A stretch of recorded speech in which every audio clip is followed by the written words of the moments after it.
بسم اللہ الرحمن الرحیم۔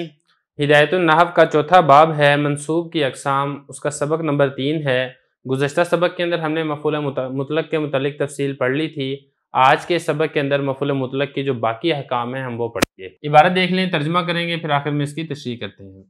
وَقَدْ يُحْذَفُ فِعْلُهُ لِقِيَامِ قَرِينَةٍ جَوَازًا كَقَوْلِكَ لِلْقَادِمِ خَيْرَ مَقْدَمٍ أي قَدِمْتَ قُدُومًا خَيْرَ مَقْدَمٍ وَوُجُوبًا سِمَاعًا نَحْوُ سَقْيًا وَشُكْرًا وَحَمْدًا وَرَعْيًا أي سَقَاكَ اللَّهُ سَقْيًا وَشَكَرْتُكَ شُكْرًا وَحَمِدْتُكَ حَمْدًا وَرَعَاكَ اللَّهُ رَعْيًا۔ عبارت ہو گئی ہے، اب آپ اس کا ترجمہ دیکھ لیں، پھر تشریح کرتے ہیں۔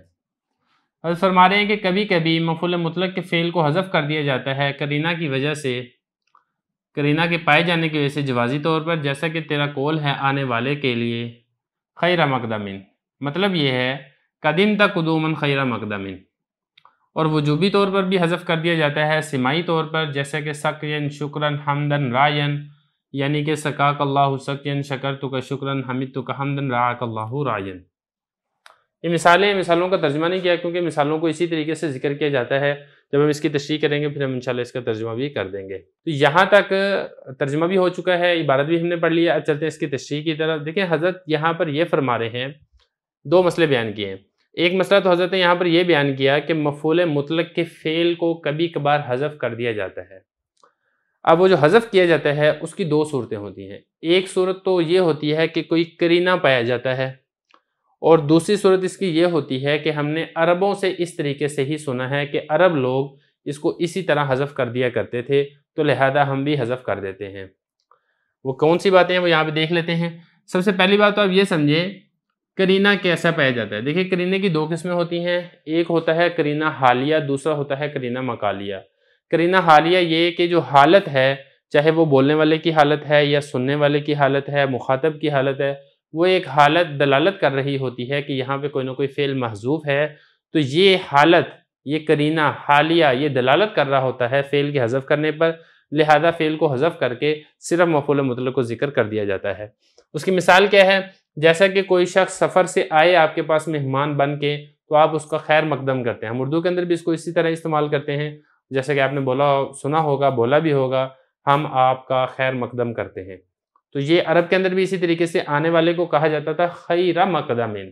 تو اصل میں جو خیر مقدمن کہا جاتا تھا اس میں اصل عبارت یہ تھی جیسا کہ یہاں پر لکھی بھی ہوئی ہے، قدمت قدومن خیر مقدمن۔ اب اس میں آپ نے سمجھنے کی بات یہ ہے کہ جو خیر مقدمن ہے یہ صفت ہے، یہ صفت ہے موصوف معذوف کی، اور جو موصوف معذوف ہے وہ یہ قدومن ہے جس کی یہ صفت بن رہا ہے، اور یہ جو موصوف ہے یہ موصوف اپنی صفت سے مل کر یہ قدمتا فعل کے لیے مفعول مطلق بنتا ہے۔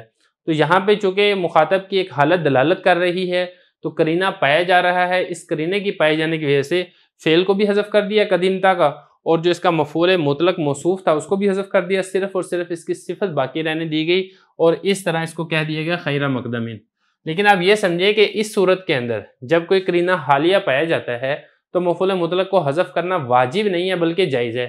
یہی فرمایا یحذف فعل، اس کے فعل کو حذف کرنا جائز ہے۔ کس کے فعل کو؟